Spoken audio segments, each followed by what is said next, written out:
Atualmente, para a ciência como um todo, talvez o mais importante e desafiador seja entender completamente como cada detalhe da história humana aconteceu no passado. Afinal, milhares de anos atrás, quando algumas das civilizações mais importantes da história habitavam o planeta, câmeras fotográficas e filmadoras ainda não existiam.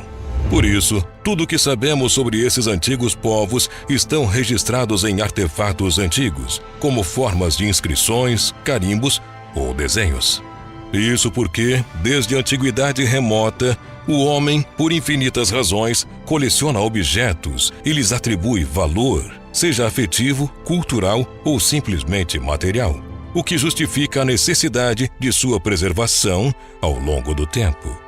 Uma dessas obras que fascinam cientistas é o que chamamos de rúnicas ou runestones, pedras talhadas com gravuras esculpidas que remontam a eras que há muito tempo ficaram para trás. Em algumas delas são retratadas batalhas, adoração aos deuses ou mesmo o cotidiano de um trabalho secular. Em 1863, uma dessas pedras talhadas, chamada de Estela Rúnica, foi descoberta em um cemitério em Sanda, na Suécia, sendo logo depois levada até o museu do país, onde continua intrigando os pesquisadores. E é um pouco mais sobre isso que veremos no vídeo de hoje. Só que antes de assistir, é importante que você se inscreva no Messenger do Mundo Desconhecido. Para isso, basta clicar no primeiro link na descrição. Ao se inscrever, você passa a receber nossos vídeos em primeira mão e ainda tem acesso a séries e sorteios exclusivos do canal Mundo Desconhecido.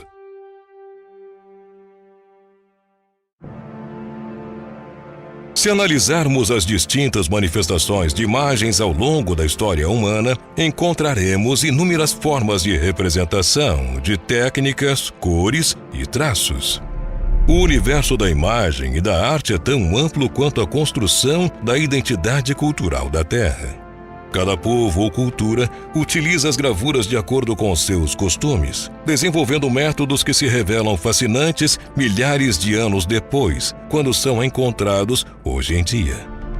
As imagens surgem junto ao processo de construção das primeiras habitações e estão vinculadas ao processo de domesticação do espaço. Símbolos que são muitas vezes gravados nas paredes e que marcam a presença do ser humano naquele espaço ao qual habitou momentaneamente ou permanentemente. A pintura rupestre, por exemplo, tem surgimento simultâneo também com a marcação do tempo, onde artefatos lascados denotavam os dias, o que levou ao surgimento dos primeiros calendários tempos depois. É nesse sentido que precisamos entender a imagem como parte intrínseca da vida social. Não pode ser vista apenas como forma de arte ou documentação, mas um suporte necessário e cheio de significados. Até porque as primeiras imagens também contavam histórias e eram utilizadas para transmitir mitos e para cultuar deuses. Além disso, o sentido da imagem sempre depende daqueles que a precedem. Ao observarmos formas desse tipo, ela se transforma em uma nova realidade para cada pessoa. É bem comum, por exemplo, olharmos uma imagem por várias vezes e só depois de um tempo perceber traços ali escondidos. Nesse ponto, entra em cena o que citamos no início, as pedras rúnicas. A escrita rúnica é, até hoje, um dos grandes mistérios da arqueologia. Apenas alguns exemplos espalhados pelo mundo existem nos dias de hoje, levando a muita especulação e desacordo sobre o quão difundido era o sistema de escrita naquela época. Existem vários alfabetos rúnicos conhecidos pela arqueologia, sendo que são mais associados à Idade Média, na Noruega e em grande parte do norte da Europa. Para entender o porquê as pedras rúnicas eram chamadas assim, se faz necessário saber o que seria a palavra rúnico, o qual advém da inscrição runa, termo utilizado para se referir a um tipo de alfabeto de origem europeia, originado por volta do século II ou III depois de Cristo. A palavra runa e rúnico advém também do inglês run, a qual foi latinizada para rune.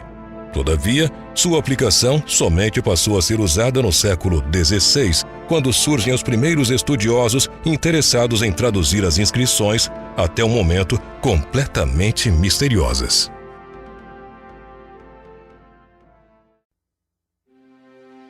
De qualquer forma, o emprego desse alfabeto foi utilizado por diferentes povos germânicos e celtas no passado, não sabendo exatamente quais destes foi verdadeiramente responsável pela criação dessa forma de escrita, a qual apresenta inspiração e semelhanças com o alfabeto latino e também com o alfabeto grego.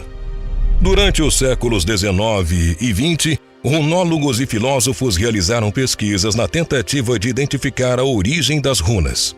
Uns defendiam que elas seriam de origem naturalmente germânica.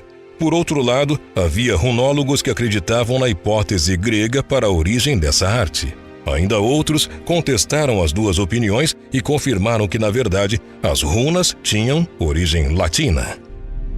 No caso, a verdadeira origem das runas não é algo preciso. Sabe-se apenas que os vestígios mais antigos foram achados em inscrições localizadas no que hoje é o sul da Alemanha e sul da Suíça, territórios ocupados por povos germânicos e celtas que mais tarde foram dominados pela civilização romana. Porém, o maior número dessas inscrições encontra-se principalmente na Escandinávia, uma região geográfica e histórica da Europa setentrional que abrange a Dinamarca, Suécia e Noruega. Num sentido mais amplo, o termo pode também se referir à Finlândia, às Ilhas Faroe e à Islândia. Pensando nessa região do planeta, conhecida como Escandinávia, de que povo do passado você recorda? Essa região do planeta marcou o período em que uma das civilizações mais marcantes de todas viveu, os Vikings, também conhecidos pelos europeus medievais como bárbaros.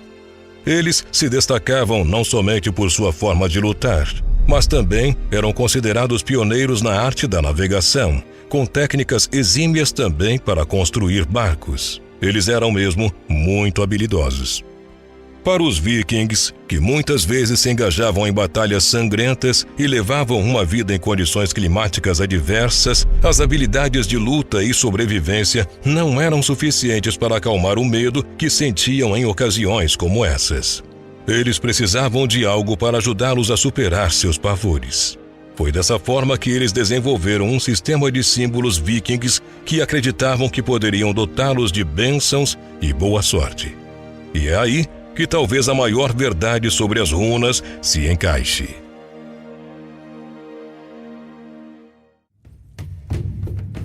Acontece que de todas as representações rúnicas que existem espalhadas por vários continentes do globo, cerca de metade tem referência ao povo nórdico, com gravuras que muitas vezes retratam deuses como Odin ou Thor, quando mostravam sua força em guerras ou seu relacionamento com os seres humanos.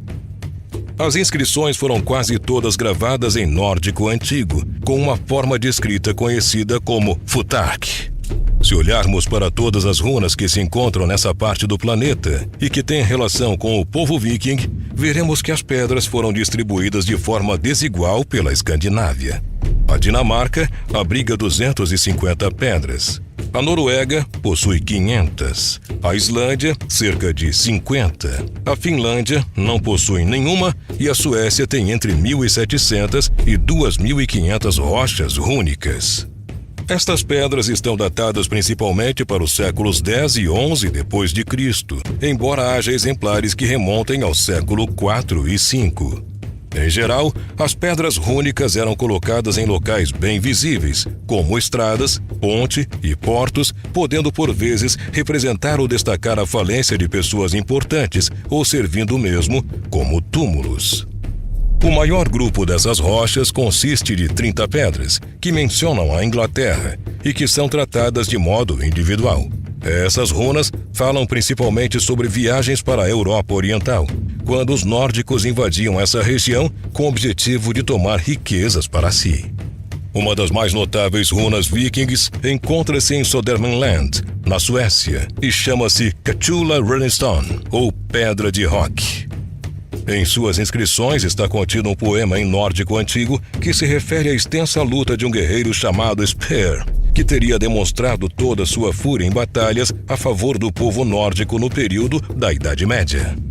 Porém, a runa que dá tema a esse vídeo e que tem impressionado os cientistas do mundo inteiro desde sua descoberta é a chamada Runestone G181, descoberta em Sanda, Gotland, dentro do território da Suécia. Acredita-se que ela represente as 3 principais divindades da mitologia nórdica: Odin segurando uma lança, Thor com Mjolnir e Freyr armado com algo que se assemelha a uma foice. Alguns pesquisadores afirmam que esta pedra mostra que Odin, Thor e Freyr formavam um grupo divino trinitário. A proposta vem das teorias da religião comparada, bem como descrições e imagens desses deuses. Muitos acreditam que isso se deve pela influência do cristianismo na civilização viking, que se tornou aparente a partir da segunda metade do século XI.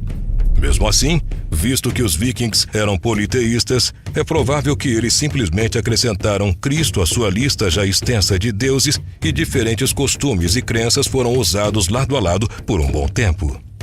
Atualmente, a Rolling Stone G181 encontra-se em exposição no Museu Sueco de Antiguidades Nacionais e se tornou uma das maiores atrações arqueológicas do país, revelando toda a riqueza cultural do povo nórdico que habitou aquelas regiões no passado. Não apenas essa em especial, mas todas as runas constituem não só um fascínio por parte dos estudiosos, mas uma série de mistérios que ainda estão longe de serem resolvidos.